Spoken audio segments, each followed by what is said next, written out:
Hello and welcome back to another episode of AmRev360. I'm Scott Stephenson.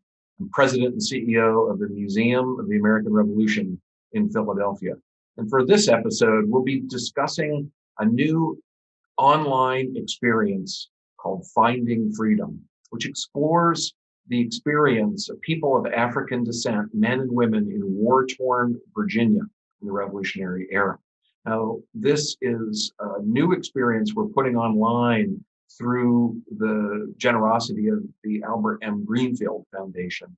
And it's building on an experience in our core exhibition, which opened 3 years ago in 2017, also called Finding Freedom.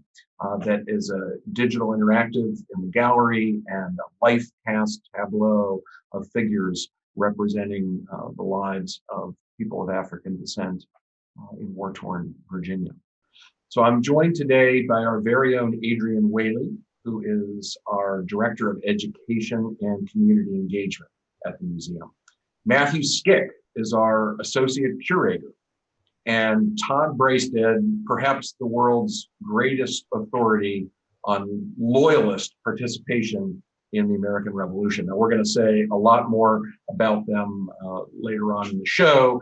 We'll begin with a little introduction to Finding Freedom and its place in the Museum of the American Revolution. We'll talk to Todd about some of the surprising sources of information that allow us to reconstruct the lives of people of African descent and their experiences in the Revolutionary War. We'll talk to Matt about how we piece these stories together, how we explore the physical and material lives of these people whose stories we've brought together in this interactive, how we actually try to re-visualize what those moments, those experiences, what those people's environments looked like. And then finally, we'll talk with Adrienne about the great educational value and the role that Finding Freedom plays both in the museum and the physical experience here in Philadelphia, and then this exciting new interactive that we're launching very soon and that will be available to people around the world. So just a few preparatory remarks. First of all, for those of you who tune in regularly or who already know the museum well, you know that our mission is to uncover and share stories about the diverse people and the important events that launched America's ongoing experiment in liberty, equality, and self-government. It's a mission that reaches back to the 18th century and all of the intervening time, but also importantly looks at the significance of this history and experience of America's founding generation as we try to plot a better future for ourselves and the people of our great nation. Now, the museum opened just 3 years ago in 2017. We have 16,000 square feet of core exhibition. That exhibition includes over 500 original objects and works of art.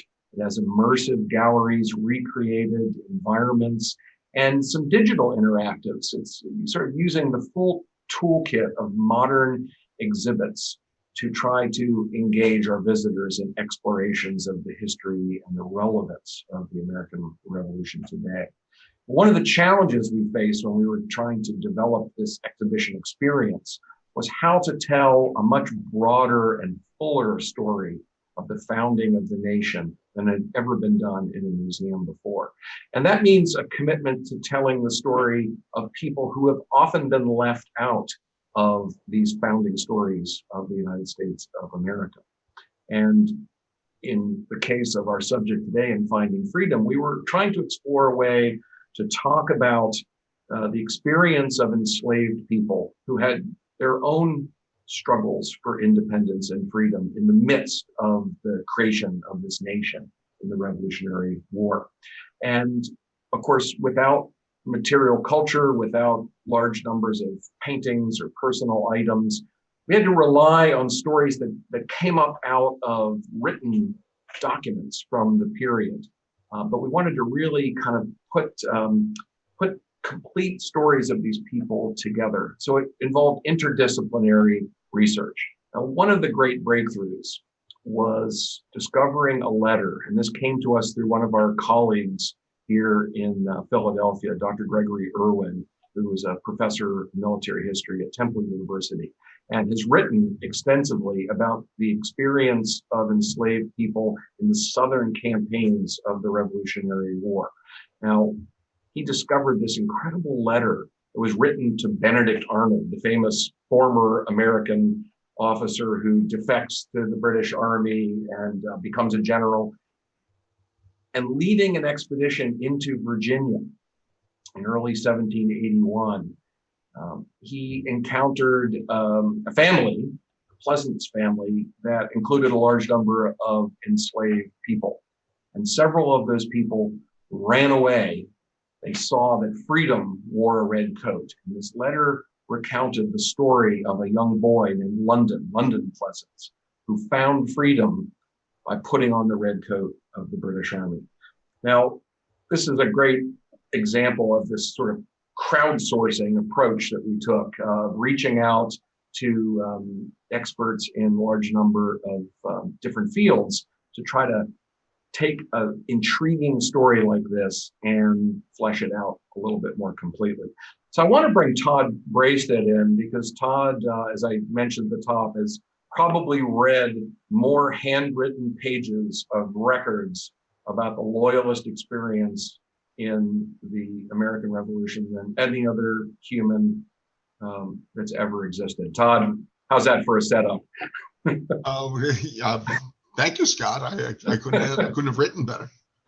So I'd love for you to just give us a little bit of information about your background. I find it so fascinating about where your interest, first of all, in the Loyalist experience comes. Before we talk about these records as perhaps an unusual and unexpected source for reconstructing the lives of people of African descent. Sure. How'd you get interested in all this? It came from Living History, actually. Forming a living history group back in the 70s with my cousin. We needed somebody to make clothing, make uniforms, and we needed somebody to research what to make. And I can't sew.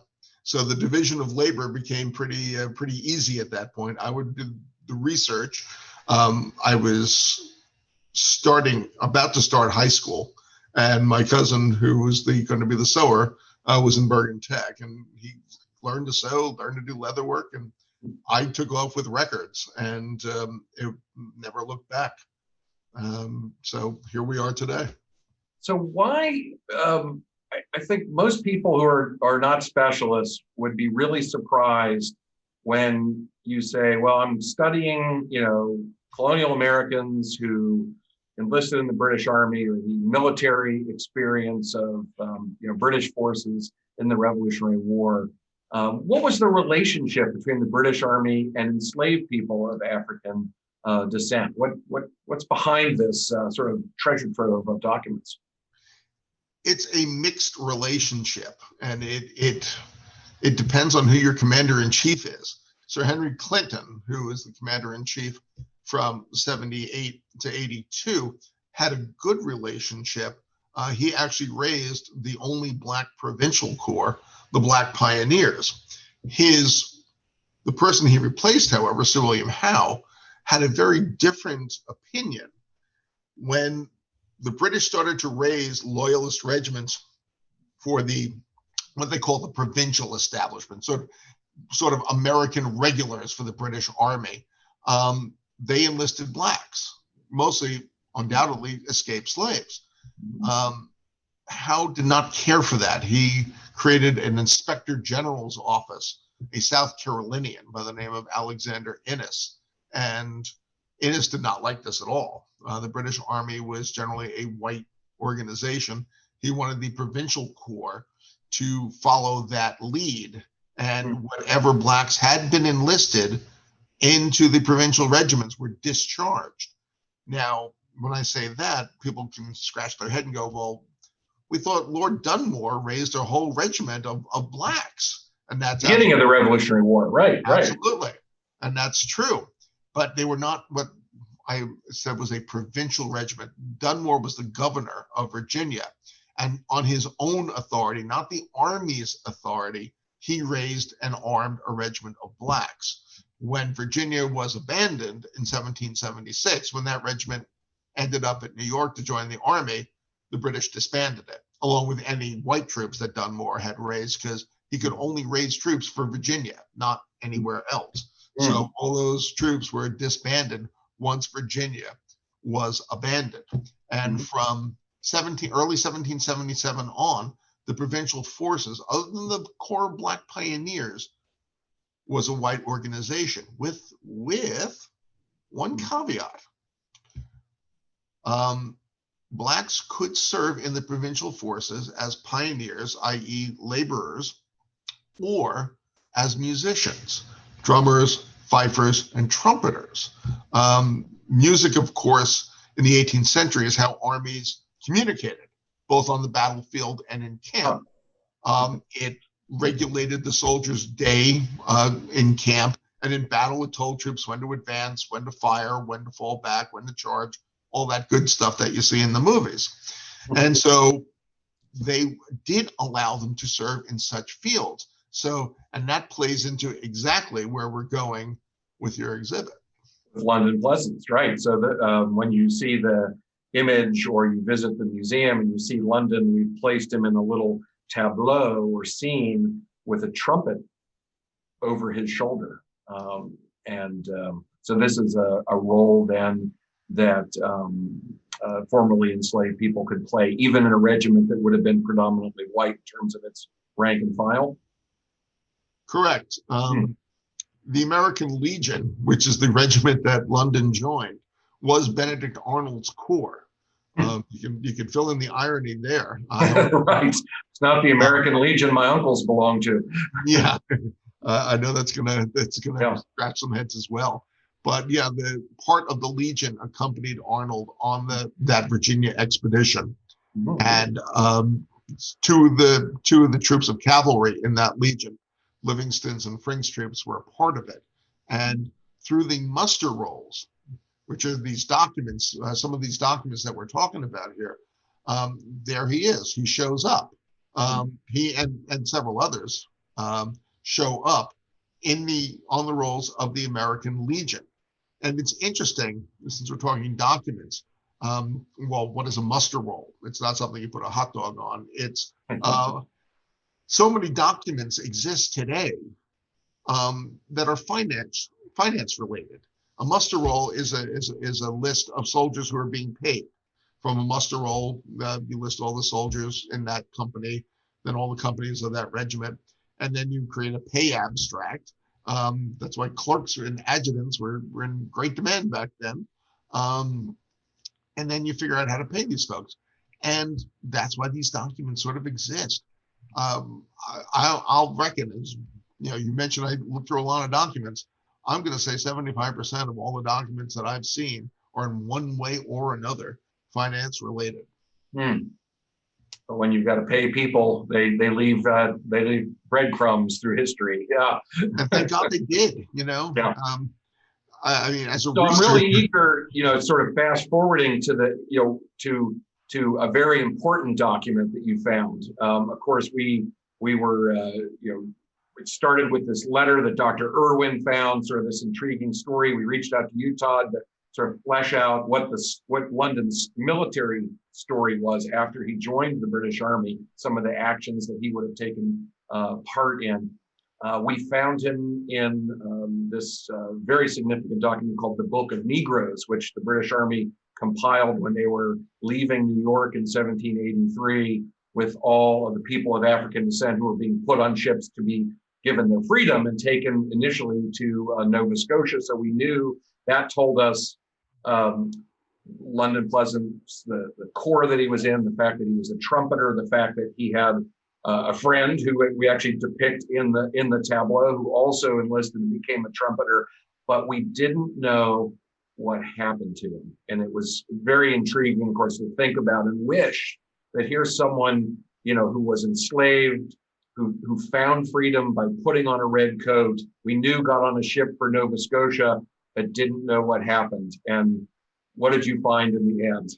And I'm just going to jump in because this is my favorite part of the story. And we could not let this go. And Matt and I were at a conference that Todd happened to be at. And I said to Matt, Matt, we have to ask him to keep looking. We have to ask him to search this document. I know that someone can find it and it's probably him. So we sat down and said, hey, Todd, we have a request. Yeah, that's an absolutely true story. Pressure, but you got to find this, right? Yes, no pressure. Yeah. Yeah, so no pressure whatsoever. Also, the pressure of one of my main sources for research going away, the David Library of the American Revolution. So not only the pressure of finding a needle in a haystack, but a needle in a haystack that was going to go away, gone with the wind, at least for the time being. So one of the things that loyalist soldiers were promised upon enlistment was land, free grants of land. And, this was an inducement to enlist. Well, at the end of the war, the British were stunned by how many people still wanted to live under British rule. They thought people would just go home. Well, most loyalist land was confiscated, so there was no home to go to. And a lot of these people, if they didn't own land, the British had promised them land. So, you went from being nothing to have 100 acres of land. That's a great deal. So they would be giving out this land in Nova Scotia. But the problem is most of the land was not surveyed. When the Loyalists arrived in the Maritimes, it was a wilderness. And they spent the first winter or two basically in tents or huts, waiting for all this land to be surveyed and then applying for the land, petitioning the government. That's why this is a time when Nova Scotia was divided into Nova Scotia and New Brunswick, and then seeing about surveying the land and getting it issued. And we're very, very, very fortunate in having a great record collection at the Provincial Archives of New Brunswick in Fredericton, New Brunswick, RS 108. And it's the land grant petitions to the government for land. Mostly it's for individuals. However, very, very fortunately for us, there is a complete list of people applying for land in Captain Nathan Frank's troop of the American Legion, which is the troop of cavalry that London was a trumpeter in. This is extremely rare. And why it exists and most others don't, I have no clue. You just hand of providence, I believe. Oh, absolutely, absolutely. You just take these things and say thank you. And so, finding the end of a story for the common people back then, be they white or black, is very difficult. The officers tend to leave more of a paper trail. They're wealthier people. They're better known, and you can find out what happens to them. But your rank and file are very difficult. We usually do not know the end of a story. You can double that for someone who was black. And there's this list that popped up on my screen of microfilm at the David Library. And I'm looking at the list of like, please be here, please be here, please be here. And all the way down at the bottom, there's a little notation of 3 guys. One of whom was a sergeant, one of whom was a private, and there's London. Now, why are those 3 separated from the rest of the list? And there's a little ... next to them. And there on the right, it says a 4-letter word that, brings sadness, but on one hand, but it brings closure on the other. That 4-letter word was dead. Oh. They had died prior to that petition being sent in, but he still wanted to list them. And thank God he did. I'm not even sure why he listed them since they were dead. But he did. And that gives us closure. As a researcher, you love closure. You love to be able to tell the beginning of a story and the end of a story. Not being able to figure out what happened to someone is very unfulfilling. You like to know that Paul Harvey moment where you know the rest of the story. No, it was absolutely incredible. I'd love to bring Matt into the discussion here. Matt, this is we've been sort of the deep dive in the rabbit hole of London Pleasant story, which really was the story that kicked off our discussion of what we would do in this area of the exhibit to kind of try to explore the diversity of Black experience in the revolution, because of course it was not one experience. There were people who were enslaved, there were people who were free, there were people who passed between those conditions, there were men, there were women, there were children. And so as we started to zero in on a 5 individual stories, and I'd love it, Matt, you came in coming fresh out of graduate school to our staff here, and I think one of your first assignments was actually to take this almost like a Hello Fresh box that arrives at your door, but you can make a bunch of different meals out of it, and then it needs some supplements here. And so I'd just like you to share a little bit about what the process you went through, what were some of the exciting discoveries along the way, and unexpected places where you turn things up. And I should point out, this was very interdisciplinary. This wasn't just taking, the kind of history out of the written word, but also because to tell these stories, we decided we were going to engage a historical illustrator to basically do a kind of graphic novel approach to these individual stories. And then you've got to figure out what time of day was it, what does the scene look like, what kind of buckles were on the shoes, et cetera. And so take it away, Matt. Thanks, Scott. Yeah, it's a bit of fun project to work on, a fascinating project to work on. And I started on this back when I was an intern for the museum during my graduate school career. Oh God, even farther back than I remember. Yeah, so that's where it began. As an intern doing research to try and figure out which stories we should tell. And the charge for me was given by Dr. Philip Mead, who's our chief historian and director of curatorial affairs. He was sort of the project director of this Finding Freedom project. And so Phil and our former director of education, Mary Jane Taylor, approached me to see if we could narrow down some stories to figure out the names and stories of Virginians in 1781, free and enslaved people of African descent, to try and give a cross-section of experiences of free and enslaved people of African descent in Virginia when the British and American armies are battling through the state. And so I started to do research alongside some of my colleagues here at the museum. And then I joined the staff in 2016 and continued this project to try and bring it to fruition, thinking about that the museum is going to be opening in 2017. We got to get this project done before early 2017. So I had roughly less than a year to put together to work with the illustrators to recreate the worlds in which these 5 individuals lived, also putting the finishing touches on the script alongside Phil and the team at Blue Cadet, who is the technical developer of the digital interactive. And so it was a, like Scott said, a interdisciplinary project. And so we worked with an illustration company called Wood, Ronceville, Harlan, specifically with one of the illustrators on their team, Greg Harlan. And he and I worked kind of hand in hand throughout this process of trying to get a better sense of what people like London, or Deborah, who was enslaved at Mount Vernon, or Andrew, who claimed to be a free man in southwestern Virginia, what they could have been wearing at the time, what they might have looked like, the environments in which they lived, and the buildings in which they entered. And so I was doing a lot of digging into things like runaway descriptions for enslaved people in Virginia that appeared in newspapers. So their owners advertising that an enslaved person had run away from a plantation. They provide a physical description of that person, including clothing, their stature, physical attributes. So those kinds of things can clue us into what enslaved people, free people of African descent might have been wearing in Virginia at the time.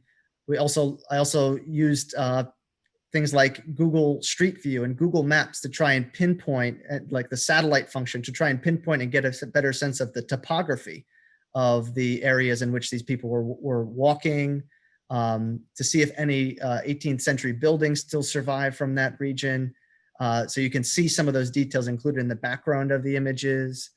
So I was working very closely with the illustrators to make sure we got these scenes right, to make sure that these stories we were trying to convey that these are real people, real individuals. These are real stories. This is not made up. It's not historical fiction. This is reality.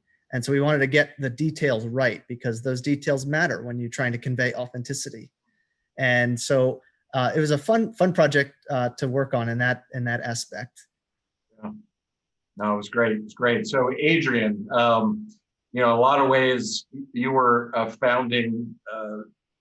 founder of this project, because I remember years and years before the museum opened, you were actually working at the African American Museum in Philadelphia. We had a great sort of charrettes to share some of our concepts for the museum, get feedback and suggestions. And while we had not yet zeroed in on this answer, I just remember the sort of challenge you set down about showing agency, reflecting the diversity of experiences. So I just, you've been on a long road with us here now, of course, Director of Education, Community Engagement, and you've been so involved, not just with developing the education programs, the school tours are wonderful, serving up until COVID hit about 50, 60,000 school kids a year who encountered these stories in the galleries, but now the next step here. So I'd just love you to talk a little bit about the significance of Finding Freedom, why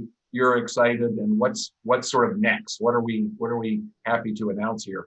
Yeah, absolutely. I mean, I'm still sitting here just really thinking about everything that Todd and Matt said. Like, I've been very involved in this project, but I'm like, tell me more. It's just everything about this, I think, is so fascinating. And I think that that's why this entire project is going to be so useful for teachers and students.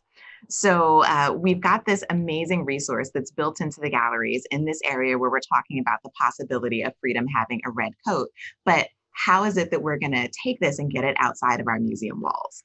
Well, we have long had a dream or a vision of getting this resource up onto the internet, surrounded by resources for teachers, for students, for other digital explorers, so that no matter where they are in the nation or in the world, they can dig into these 5 stories and they can just learn as much as they can about these people's agency, their decision making, and just their overall role in the American Revolution. And so that is exactly what we've done. So by the time you all are watching this, if you go to amrevmuseum.org/finding freedom, you can find just what I've outlined. You can find the actual interactive itself with lots of hotspots giving you more information about London's story, about the stories of Andrew and Deborah and Eve and Jack as well. You can find out information about the places that they were moving to and from over the course of the revolution. You can see thematic essays to help you understand their stories in context. There's a glossary. You can access modular activities for teachers so that they can actually dig into all of the different resources we made available and figure out how to deploy them in your classroom. And then with so much gratitude for folks like Todd and for Matt, we have this amazing primary sources area where you can actually look at a lot of the real documents that we use to piece together these 5 different individual stories. We've got them transcribed because reading 18th century handwriting is difficult. We've got the ability to zoom in on these documents. You can see all of the different pages of the different materials, and you can actually work to figure out if you agree with how we've put together the stories, because in some cases there's ambiguity. And so we tried to use our best judgment and secondary resources and other information to pull together the story in a way that the records seem to suggest. But look at the record yourself and tell us what you think. I think what we're really excited about overall is that, number one, this is an opportunity to broaden a lot of people's understanding of what the American Revolution was and who it included. I think that we're really excited about the fact that this provides an opportunity to dig into individual decision-making moments. And that's something that we try to do throughout the museum, is not take the revolution as just sort of one big overarching pathway that all of us already understand because we know how it turned out, but to make it personal, to make it real, to make it individual for all of the different kinds of people who are living through this moment, and to understand when they had to make challenging, complicated decisions. And so these 5 individuals absolutely had to do that. And I think that what that does is it helps us to understand the complexity of this moment. And the more that we can help folks understand the complexity of the 18th century, I think the better equipped all of us are to understand the complexity of the world that we're living in today. Beautifully expressed. Yeah, it's, you know, I love everything about the Museum of the American Revolution, but it standing by finding freedom, particularly as a family or students are coming and they're sitting, interacting, exploring those stories in the galleries, is just absolutely one of those magic moments. I go down there and sort of act as a secret shopper every once in a while and just watch. And of course, parents have to drag their kids away because they insist on going through every one of those stories. So I'm so excited that, of course, this is going to be available for people for free on the website. You'll be able to explore this as soon as you're done listening to us today. Feel free to go in and look at the virtual museum, also under digital resources. You can actually see how the Finding Freedom tableau, is embedded in the core exhibition at the museum. So Todd Braisted, Matthew Skic, Adrienne, Whaley, I can't wait to see what you guys cook up next. This has been a great journey we've been on so far, and thank you so much for all you do to keep the promise of the American Revolution alive and ensure that it continues. Thank you, Scott. Yeah, thanks so much. Thank you, Scott.